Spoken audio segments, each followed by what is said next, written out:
4, el apartado número 4, que también tiene diferentes capítulos, a la cual el Rav le ha llamado la Kabbalah y la ciencia.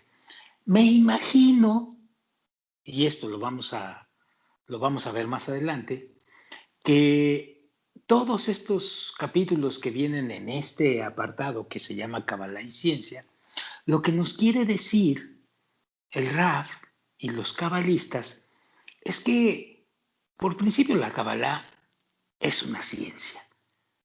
¿Por qué? Porque tiene un sistema y porque tiene un objeto también y tiene un sujeto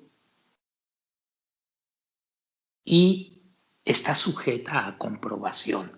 Es decir, como estamos acostumbrados a vernos en la materialidad, el estudiar bajo una ciencia, bajo un sistema científico. Así es la Kabbalah.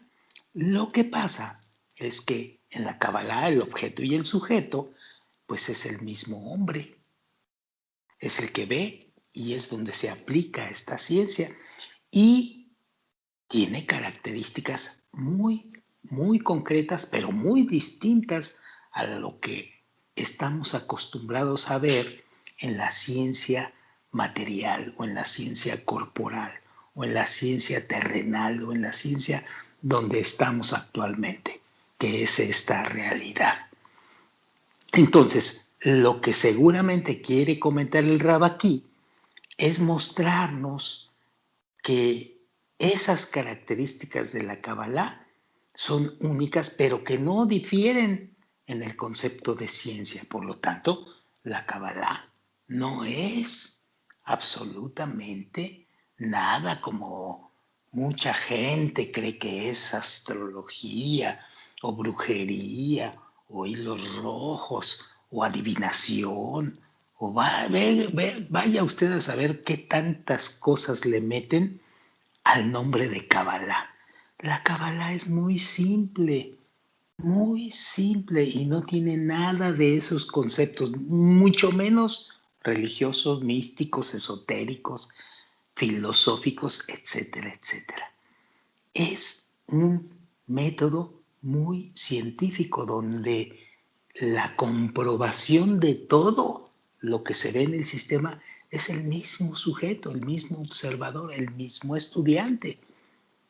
Y entonces ese estudiante que ya pasó por esa comprobación de todo lo que es la Kabbalah, te dice solamente, pues no te puedo, dice así, 2 puntos, no te puedo decir más, ven y ve.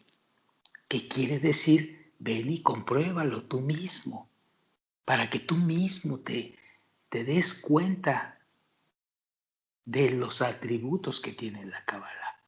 En fin, vamos a comenzar con esto y ya ahondaremos mucho, pero mucho durante el camino espiritual de la Kabbalah sobre estos conceptos. Vamos a ver qué nos quiere decir aquí el Rav en este libro, que no deja de ser un libro muy básico y muy motivador para realizar a futuro nuestro camino espiritual.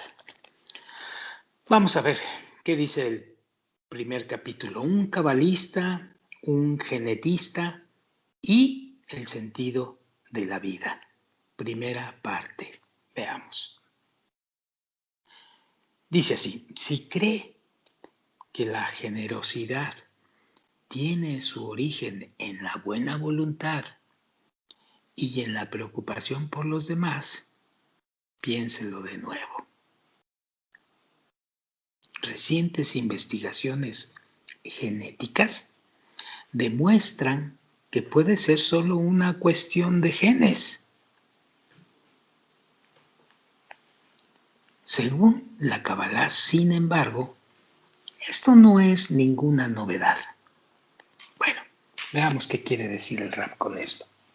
Dice así: el periódico de investigación que se llama Genes, Brain and Behavior, que significa genes, cerebro y comportamiento, que recientemente publicó los resultados de un estudio efectuado por la Universidad Hebrea de Jerusalén, donde muestra que las personas con un conjunto de genes específico poseen un 50 más de predisposición a ser generosos con su dinero.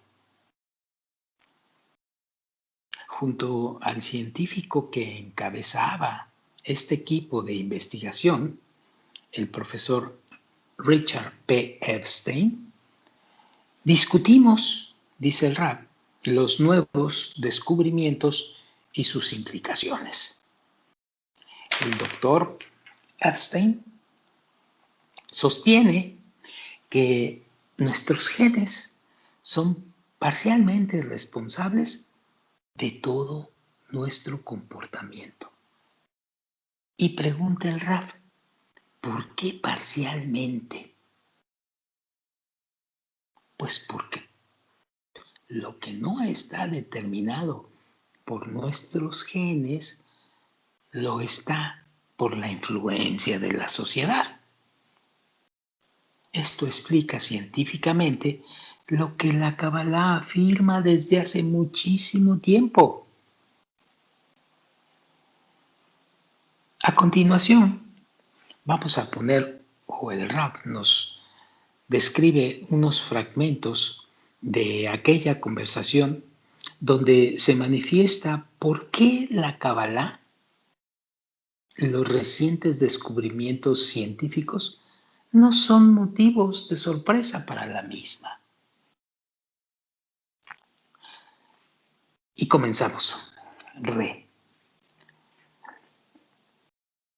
Comenzamos a investigar genes específicos para ver si influyen en el altruismo, utilizando un juego sencillo para hacerlo.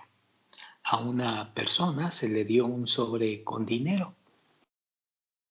Podía quedarse con todo el dinero o dar una parte a otra persona sin saber nada acerca de ella, si lo necesitaba, si era un millonario o un simple indigente.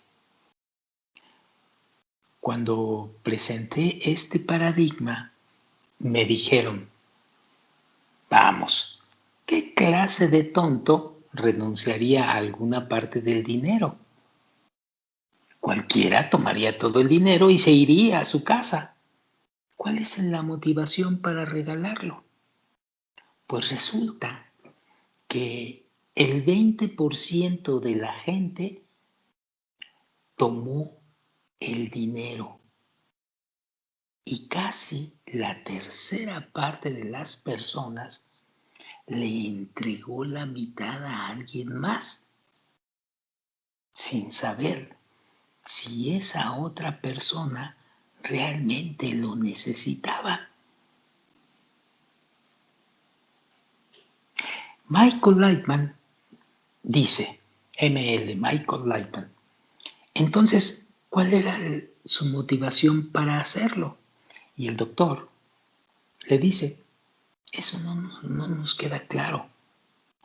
Los economistas lo llaman altruismo. Michael Lightman dice, bueno, sobre este punto, la Kabbalah está en desacuerdo. La Kabbalah sostiene que estamos todos hechos de una sustancia egoísta y que los altruistas son de hecho también egoístas. Simplemente tienen una motivación diferente, ya que no puede existir, y esto es importante, ya que no puede existir ninguna acción sin una motivación. Si yo, dice el doctor Lightman, si yo le entrego algo a alguien, debo de tener el, entre comillas, combustible o energía o la fuerza motriz para llevarlo a cabo. Para poder realizar una acción, debo justificarla. Mi cuerpo o mi yo debe saber que se beneficiará de tal acción. Mi cuerpo o mi yo debe saber que se beneficiará de tal acción. Mi cuerpo o mi yo debe saber que se beneficiará de tal acción. Yo me puedo beneficiar al tomar algo o al dar algo. Cualquiera de los casos, ya sea tomar o dar, es internamente, y esto es muy importante, internamente un acto de recibir. Aunque, sin embargo, puede que sea visto desde afuera como una forma altruista.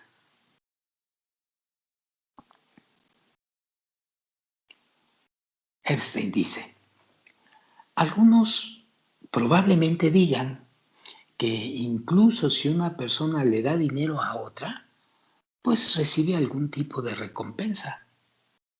Al menos en su cerebro así lo concibe.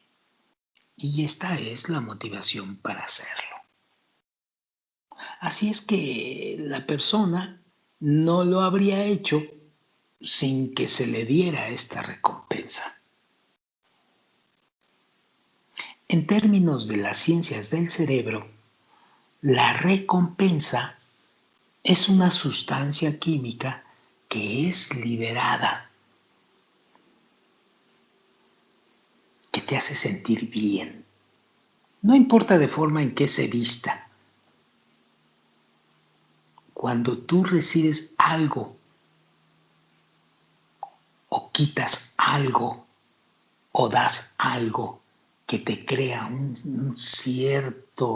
una cierta recompensa, un cierto bienestar, es cierto, es una sustancia química que se libera en tu cuerpo y que te hace sentir bien. Y en este sentido, dice el doctor Richard, es una sustancia química que es liberada y en ese sentido usted está en lo correcto. No hay altruismo sin recibir alguna retribución. De lo contrario, la persona no estaría motivada a hacer nada. Y el doctor Lyman dice, así es que existe, dice el doctor Lyman, una especie de mecanismo dentro de cada persona, por medio de la cual se libera una sustancia química que le provoca placer. Y por esto, ella es capaz de dar algo. Y sucede en diferente medida, en unos más que en otros. Pero, y es aquí lo importante, o es una de las cosas más importantes, está predeterminado dentro de la persona.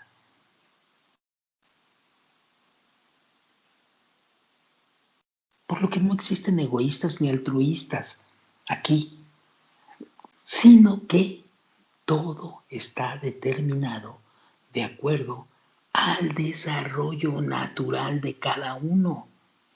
Es como uno nació. Punto. Y el doctor Richard dice, correcto, pero los genes no determinan el 100% de la acción. La mayoría de las personas hoy día reconocen que la influencia de la sociedad también juega un rol importante y Dice el doctor Lyman, ¿de qué manera? Y el doctor Richard le dice, es mucho más fácil caracterizar genes que comprender y explicar la influencia de la sociedad y cómo precisamente una persona fue influenciada desde su nacimiento. Pero los investigadores están estudiando este tema. Por ejemplo, remata el doctor Richard, hoy sabemos que existe un gen responsable de los impulsos violentos y puede parcialmente explicar por qué una persona podría ser un criminal. Los investigadores han descubierto que el efecto de este gen depende de la exposición a la violencia que haya tenido esa persona durante su infancia. Es decir, el gen puede volverlo violento solo si usted ha experimentado violencia cuando era un niño. Pero sin la influencia social, el gen se mantiene neutro, dormido. Allí está, pero está dormido, neutro. Michael Lyman dice, entonces debe existir algo más que haga realidad esta inclinación que desde un principio existe solo potencialmente, hablando de los genes dormidos, porque un gen dormido entonces es una situación que existe potencialmente. El doctor Richard dice, sí, una combinación de nuestra educación, los padres, la escuela y la sociedad determinan nuestras acciones. Pero los genes también son importantes.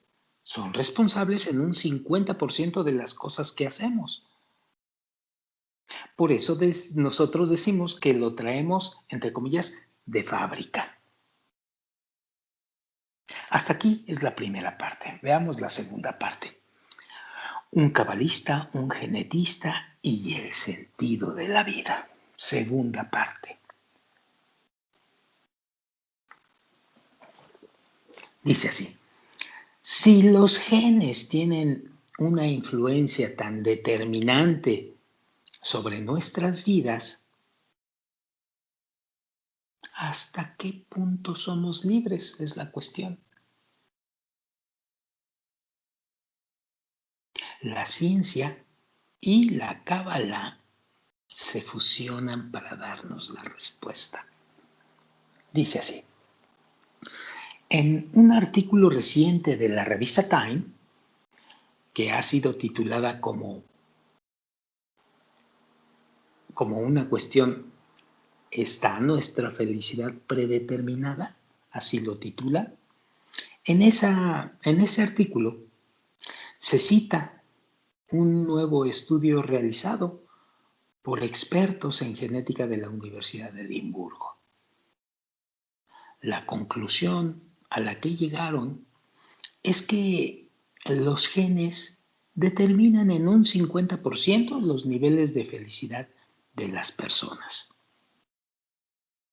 Para seguir profundizando en un tema tan apasionante, presento,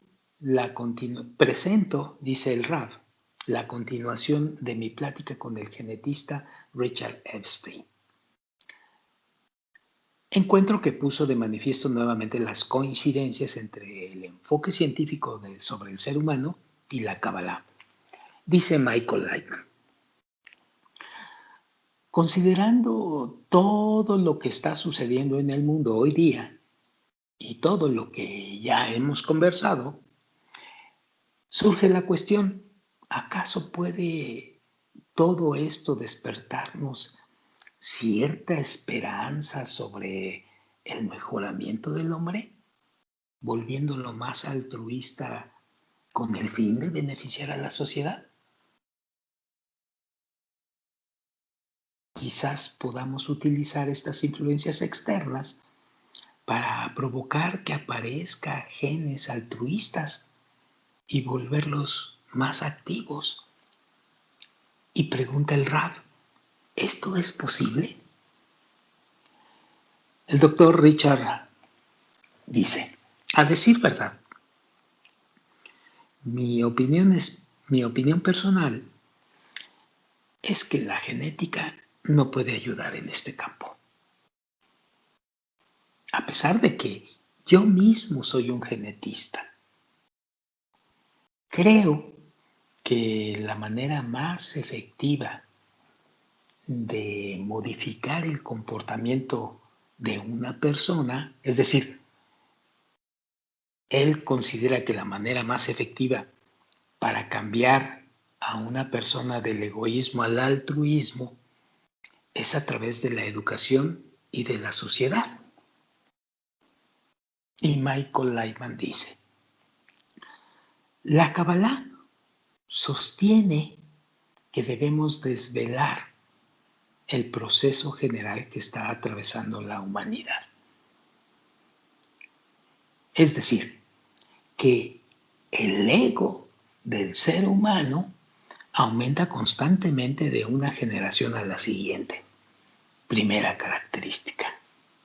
Y en estos momentos está alcanzando dimensiones que implican un peligro real para la humanidad, como lo estamos percibiendo últimamente, a través de una terrible influencia sobre el medio ambiente, por ejemplo. Entonces, si este proceso se nos hiciera evidente, entonces la sociedad empezaría a recibir este mensaje a través de los medios, influyendo a cada uno de nosotros de forma personal. Porque naturalmente lo que la sociedad acepta como un estándar es aceptado también por el individuo. Y yo hago aquí un comentario nada más. Vean lo que ha pasado de un año para acá. Bueno, sigo leyendo. Solo debemos explicar la causalidad de las cosas y su propósito, porque la naturaleza está organizada de la manera en que lo está y hacia dónde nos lleva. Y pregunta Oren Levy, que es reportero del periódico Kabbalah Today. Oren dice, si los genes determinan el comportamiento, surge la cuestión, ¿queda entonces algún lugar para el libre albedrío? Y el doctor Richard le responde, una vez me preguntaron en una entrevista radial de la BBC si la, entre comillas, coartada del gen sería aceptada en una corte judicial. La respuesta es negativa. No la aceptarían. Pero si me pregunta a mí personalmente si una persona nacida con genes malos, por ejemplo, con un padre alcohólico, una historia de violencia familiar, y que luego asesinó a alguien de una puñalada en un incidente en un bar cuando tenía 25 años, ¿sería culpable esta persona? En cierta forma, por lo que yo entiendo de la genética, por lo que yo entiendo de la sociología y la antropología, tendría que decir que este hombre no tenía demasiada alternativa o elección. Quizás en el último momento él podría haber decidido no haber sacado el cuchillo y asesinado a la víctima. Pero piense en todo su mundo, Su mundo entero estaba transcurriendo en una dirección equivocada. Todas las cartas estaban jugadas en su contra. El homicidio había sido concebido desde muy temprano en su vida. Por otro lado, la sociedad no puede perdonar esto. Y Lloren dice, antes usted mencionó que lo que una persona hace está predeterminado en un 50% por sus genes. ¿Qué hay? Pregunta Oren Levy. ¿Qué hay del otro 50%? Y el doctor Richard le responde, eso surge de la sociedad, de la educación que uno recibe de sus padres o de su escuela. Así que Oren dice, así que esto suma el 100%, 50% de genes y 50% de sociedad. Entonces cuestiona Oren, ¿dónde me encuentro yo? ¿Qué queda entonces de la persona misma? Y el doctor Richard le dice, esa es la pregunta. Y Oren responde con una cuestión. ¿Y qué dice el doctor Lyman al respecto? Desde el punto de vista de la Kabbalah. Michael Lyman responde. ¿Qué puedo decir al respecto? Y remata el Rab. No hay libre albedrío. No hay libre albedrío. El punto del libre albedrío, dice el doctor Lightman, no puede encontrarse aquí. Punto. La sabiduría de la Kabbalah explica que no hay libre albedrío en nuestro mundo, es decir, en la corporalidad. Nosotros, dice el Rab, no nos encontramos libres aquí. Como individuos, no elegimos nada de lo que recibimos al momento de nacer, incluyendo nuestro entorno, nuestra familia, nuestra escuela o cualquier otra cosa de nuestra vida. Y cuando crecemos, digamos a los 20 años, no poseemos nada que nos pertenezca realmente a nosotros mismos. Todo, absolutamente todo, estas son palabras mías, pero sigo leyendo, todo nos fue impuesto de una u otra manera. Así que, entre comillas, dice el Rab, este adulto no es realmente yo, propiamente hablando, ya que aún no podemos hablar de que haya un yo. Y cuando comenzamos a dirigir nuestras vidas de acuerdo, y esto es, de acuerdo a los medios y a la sociedad que nos influencia, jamás llegamos a expresar nuestro yo. Podemos incluso no llegar siquiera a sentir jamás que poseemos el potencial para trascender este tipo de existencia.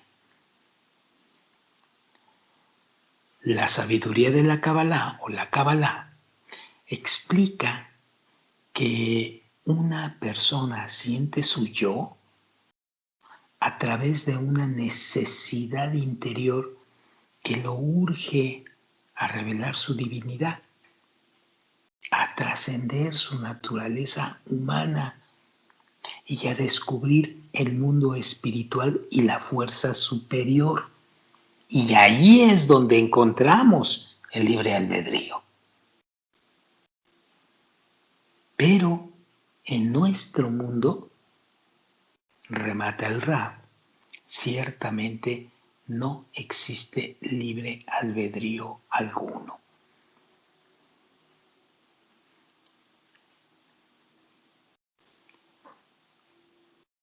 Bien, un cabalista, un genetista y el sentido de la vida, y entra la tercera parte de estas pláticas. Dice el Raf, investigaciones recientes indican que el grado de evolución genética del ser humano ha sido mucho mayor en los últimos milenios que durante los millones de años que precedieron. Pero, ¿realmente estamos mejor? La interrogante que surge es si esta evolución nos ha traído también un mayor desarrollo espiritual.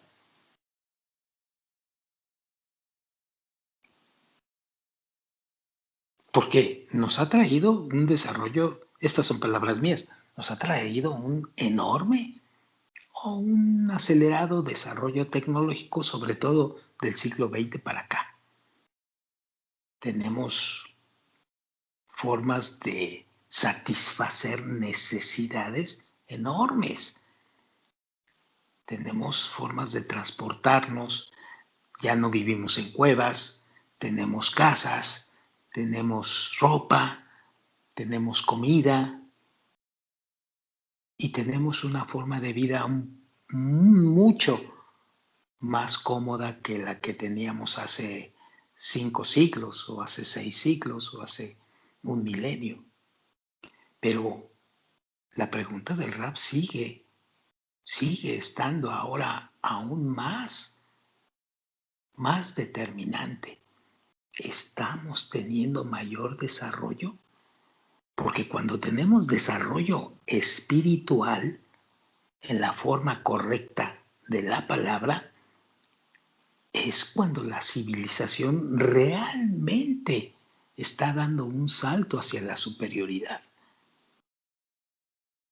Mientras, solamente tenemos mejores formas de satisfacer nuestras carencias en este mundo, pero para nada somos una civilización, digamos, superior, porque tenemos muy poco avance espiritual. Esto no le gusta a la gente, no le gusta a muchos estudiosos, pero es una cruda verdad. Bueno, vamos a seguir leyendo. Un estudio a gran escala realizado recientemente por los científicos de la Universidad de Utah en Estados Unidos con el propósito de identificar variaciones genéticas, reveló que la evolución humana se está acelerando. El antropólogo Henry Harpening es coautor de la nueva investigación. Dice que las transformaciones más significativas se han producido entre los últimos 1000 y 2000 años. Los cambios genéticos significativos se atribuyen a la explotación demográfica mundial, pero de generación en generación nos hemos ido desarrollando cada vez más opuestos a la ley general de la naturaleza. ¿Y cuál es la ley general de la naturaleza? La ley del otorgamiento y el amor. Y el producto o el resultado de esta oposición nos ha llevado a sufrir más. Aun cuando parecemos estar rodeados de todo lo mejor en la vida.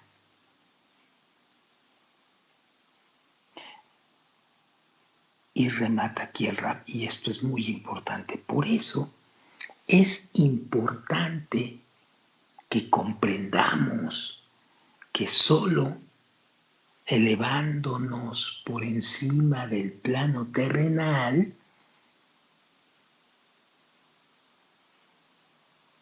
logrando evolucionar espiritualmente, alcanzaremos la tan ansiada felicidad. Es decir, digo yo, aquí entra la jugada, por decirlo así, lo que en Kabbalah se conoce como fe por encima de la razón. Una de las leyes más importantes para seguir nuestro camino espiritual. Tenemos que comprender que debemos elevarnos por encima del plano terrenal.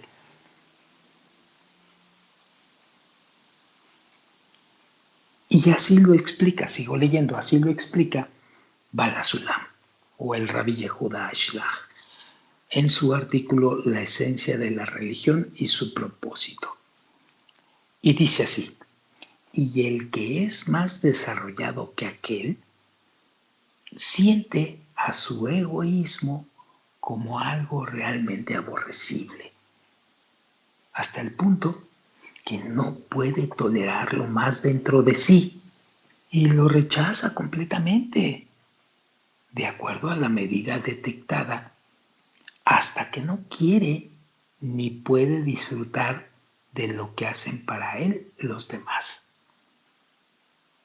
Y entonces comienzan a surgir en él los chispazos de amor hacia los demás, llamados altruismo, que es el atributo del bien general.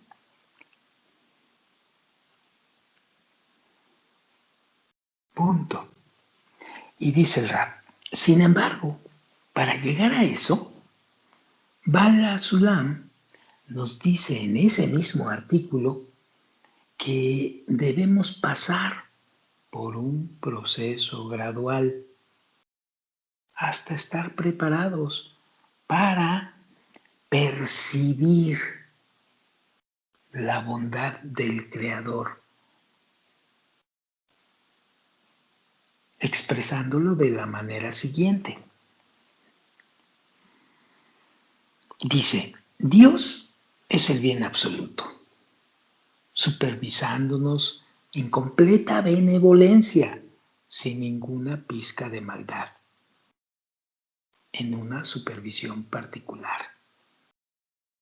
Esto significa que su guía nos fuerza a pasar por una serie de fases en forma de causa y efecto, hasta que estamos capacitados para recibir el bien deseado.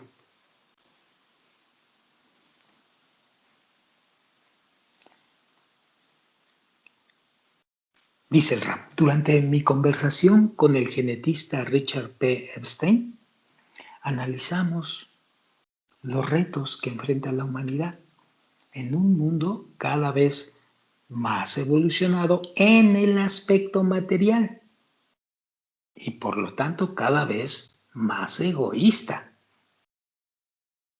A continuación viene la conclusión de nuestra plática. Dice así, pregunta Oren Levy, que es el reportero del periódico Kabbalah Today. Oren dice, preguntando, entonces la Kabbalah afirma que el hombre moderno no ha alcanzado aún el último grado en su desarrollo evolutivo. Michael Lightman dice, creo que tanto el profesor Epstein como yo coincidimos en que aún debemos evolucionar más. El nivel humano no está en su cenit, no está en su superioridad, en lo más alto. Aún no vemos todo lo bueno que puede surgir de él. De acuerdo a la Kabbalah, el hombre debe alcanzar el nivel de la fuerza superior y llegar a incluir dentro de sí mismo todas las fuerzas superiores de la naturaleza. ¿Qué quiere decir esto? Esto quiere decir que el hombre debe llegar a alcanzar y comprender la realidad entera. Estamos hablando del desarrollo verdadero del hombre, no solo en el plano de su entendimiento intelectual o de su pensamiento o de su investigación, etc. No, sino cómo el hombre evoluciona él mismo.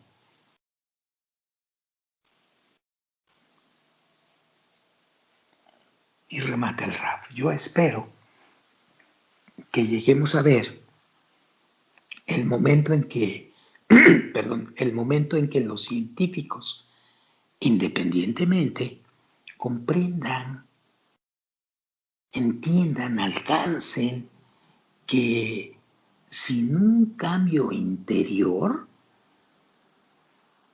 no podrán penetrar más a fondo en el estudio e investigación de la materia, de la fuerza que opera detrás y de las múltiples leyes que le afectan. Tendrán que identificarlas de alguna manera. Y es imposible hacerlo utilizando nuestras mentes egoístas y la materia. Deberemos igualarnos en atributos a la naturaleza, en vez de ser opuestos a ella.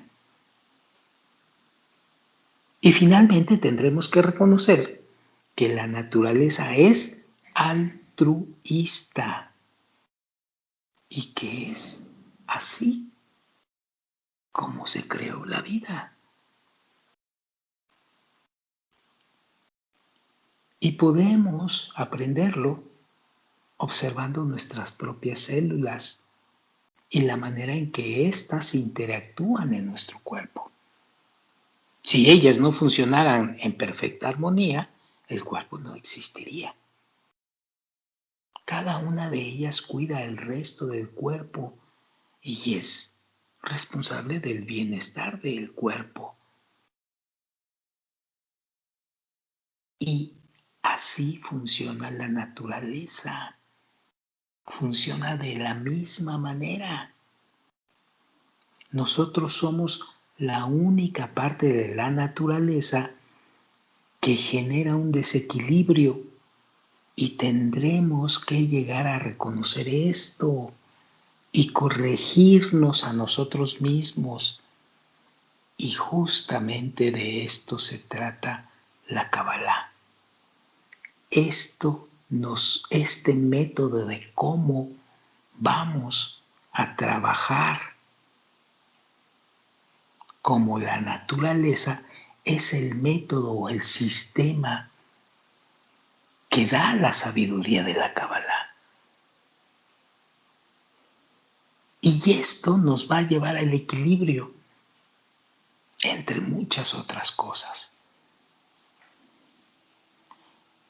Y dice el Rab, esperemos que a través de la ciencia realmente lleguemos a descubrir que no tenemos ninguna posibilidad de alcanzar las verdaderas leyes de la naturaleza a menos que cambiemos nosotros mismos. Y el doctor Richard dice, coincido con usted. Sin embargo, no creo que la ciencia esté yendo en esa dirección. Yo creo que existe alguna especie de orgullo entre los científicos. Algunos creen que pueden comprender mejor el universo con sus propias mentes y con sus propias herramientas. Y Michael Lyman dice, finalmente, pues esperemos que podamos encontrar la salida de esta turbulencia en la cual se ha metido el mundo moderno y que tanto del lado de la genética como de la Kabbalah todo llegue algún día a conectarse con una única ciencia divina. Con esto terminamos el primero de los capítulos de Ciencia y Kabbalah. Ya veremos más adelante todo lo que significa que el Dr. Lightman esté haciendo estas recomendaciones. El punto número 2, que se llama libre albedrío.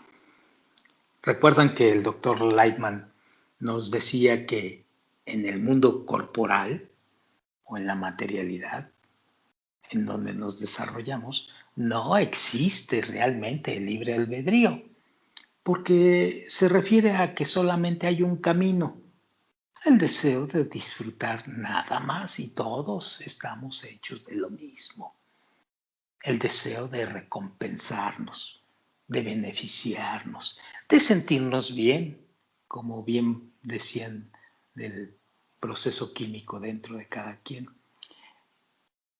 Pero el libre albedrío involucra otra forma, otro camino de desarrollarse aquí, que es el camino del otorgamiento. Y en ese sentido estriba lo del libre albedrío, que tenemos que entender que se presentan dos formas o dos caminos en el desarrollo espiritual de una persona. El desarrollo del deseo de recibir para ti mismo o del altruismo. Y entonces sí, decidimos por cuál nos queremos ir, y esa es la verdadera realidad del libre albedrío. Pero esto lo vamos a ver ya en la próxima reunión de lectura. Por lo pronto, bueno, pues vamos a dejarlo aquí y nos vemos para la siguiente grabación. Gracias. Buenas noches.